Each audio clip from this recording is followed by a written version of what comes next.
Hello everyone, welcome back. Welcome back to a little bit of a colder episode of the Toolbox tonight. It's a bit fresh. We both admitted it's a little bit cold tonight. I've gone double mesh with about 14 coats on and a woolly hat. This is probably going to be the last session we have at Kingswood. How crazy is that? It's gone fast, hasn't it? And it just. It's amazing what all those lockdowns do. Yeah, it's amazing what cutting half of your year does, doesn't it?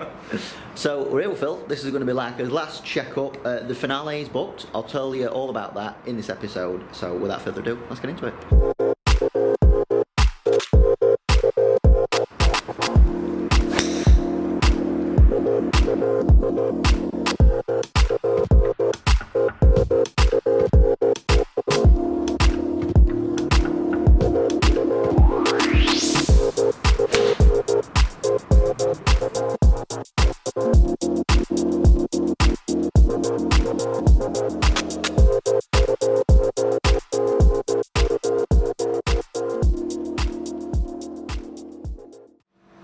So on the whole, it's like fairly decent. I expected you to come back like a little bit more rusty, as many other people have been doing. The only thing that I've noticed in technique-wise is that we're getting to a fairly decent position top of backswing, but then there's a movement which is out with the hands and arms straight away. Right. So you think of two things that this is going to affect. It's going to mean that eventually your pad's going to want to move left, which isn't necessarily a problem.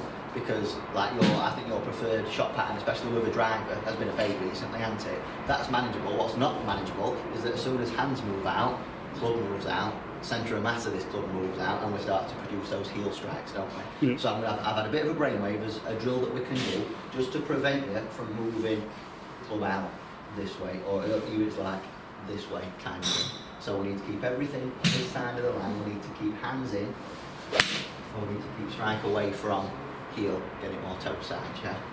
Okay. I'm delighted on that one. So what I'm going to do, ideally I could have done with like a pole window, you know, where one of the things around it. So I'll do all that you normally would. Or in fact, just to like imagine the ball that's just round about here, I'm going to stick this club here, right? So if you were to make a movement towards the club, that's going to be the one that produces a heel strike. You, I'm guessing, don't want to hit both ends of this club, so hopefully it's going to get you moving those hands a bit more towards you, yeah? So everything, if there's an imaginary brick wall here, everything's staying this side of it now, yeah? So it's going to help you keep moving that path left, and it's going to move that strike out of here. Good. Does it feel like hands a lot more in towards you one way through? Yeah. Good.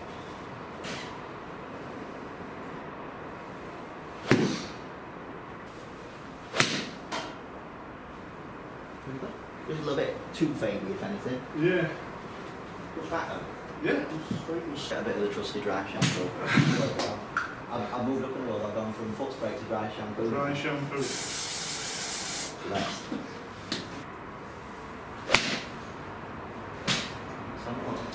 Right out the heel. Yeah, right. Let's just show that to the camera. So this is what we're working away from tonight. Can we see that? Yeah, just about there. So hopefully we're going to move strikes a little bit more toe side on average, and hopefully that bias shifts across and we get it more centred as well.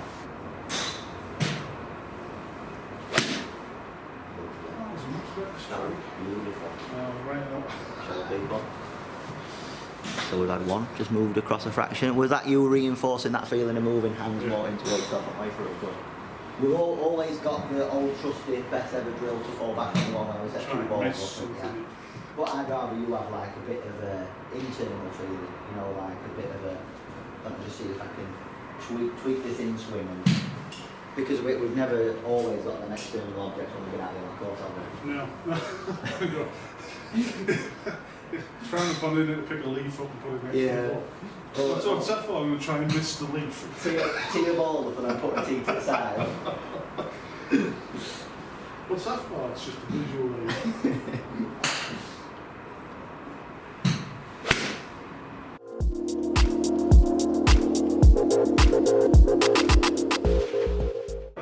Still a bit hillside?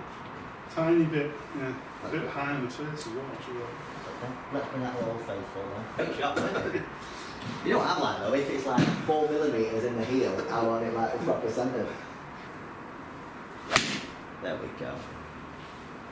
Middle. Yeah, just lost my balance a little bit, but That's belting strike, really.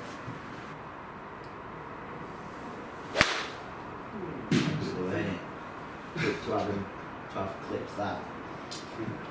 Unless it was supersonic swing speed. That's better. That would probably go that way, isn't it? That's better.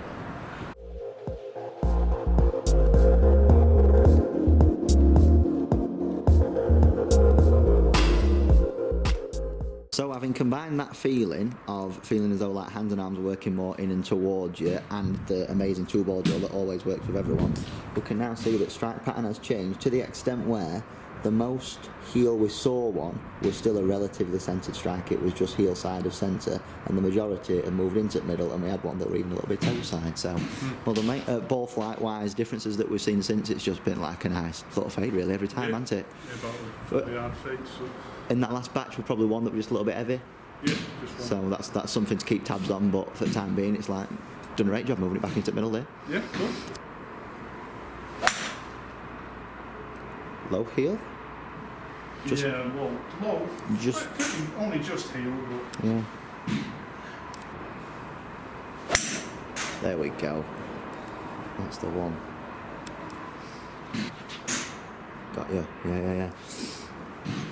So just while Phil is clipping a few hybrids away, I'm going to tell you about the finale. So us four are going to go to Forest Pines, 20th of December. Hopefully it don't chuck it down on that day, because that would be not great. It wouldn't be worth waiting for really if it was to chuck it down for the finale, would it? no. That's got to be toe side. You set that up quite close then. Scary close, weren't it? Still managed to miss the other ball.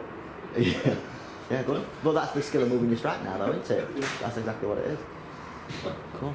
So yeah, a winter's day. It's probably going to be freezing, but the Forest Pines, for you guys that aren't from our area, that it's like Brig. Scunny, isn't it? Yeah. So. Probably more Scunthorpe. Really nice, quite difficult, tree-lined course. When we do the finale, it's not going to be like, as much as Paul wants to make it and Mark want to make it a competitive thing, which I'm not going to let him, it's going to be more like a reflective thing.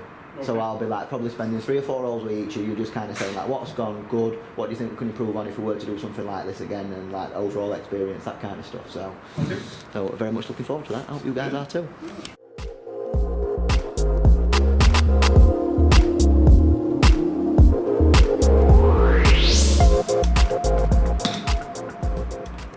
Right, just finished with a bit of chipping. All in all, mate, it seems like it's in fine fettle. Yeah, it doesn't seem as bad as I thought it was.